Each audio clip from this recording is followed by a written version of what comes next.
അങ്ങനെ ആ പൈസ അച്ഛന് കൊടുക്കണമെന്ന് സച്ചി പറഞ്ഞുകൊണ്ടേ ഇരിക്കുകയാണ് കേട്ടോ.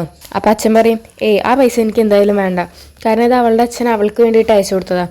അത് ഞാൻ വാങ്ങിക്കഴിഞ്ഞാൽ അത് ഭയങ്കര തെറ്റാണ്, ആ പൈസ എനിക്ക് ഒരിക്കലും വേണ്ട, അത് മോശമാണ് മോനെ എന്ന് പറയും കേട്ടോ.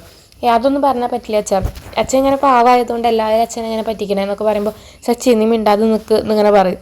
അങ്ങനെ സച്ചി മിണ്ടാതെയാവുകയാണ് കേട്ടോ. എന്നിട്ട് ശ്രുതി പറയും, ഇത് വെച്ചിട്ട് ശ്രുതി ഒരു എന്തെങ്കിലും ബിസിനസ് തുടങ്ങാൻ പോവുക, നല്ലൊരു ബിസിനസ്. ഇത്രയും കാലം ശ്രുതിനെ കളിയാക്കിയിരുന്നവരൊക്കെ മുന്നിൽ താല ഉയർത്തിപ്പിടിച്ച് നിൽക്കാനുള്ള ഒരു അവസരമാണിത്. അപ്പോൾ ശ്രുതിയോട് ചോദിക്കും, രവി ചോദിക്കും, നീ എന്ത് ബിസിനസ്സാണ് തുടങ്ങാൻ പോണേ? പിന്നെ അതൊന്നും എനിക്കറിയില്ല എന്നിങ്ങനെ പറയും കേട്ടോ. അപ്പം നമ്മുടെ സച്ചി പറയും, നമ്മുടെ ചന്ദ്ര പറയും, ഇവനെ 25 ലക്ഷം രൂപ ഒരു മാസം കൊണ്ട് 25 കോടിയാക്കും, അത്രയും കഴിവുണ്ട് അവന് പറയും.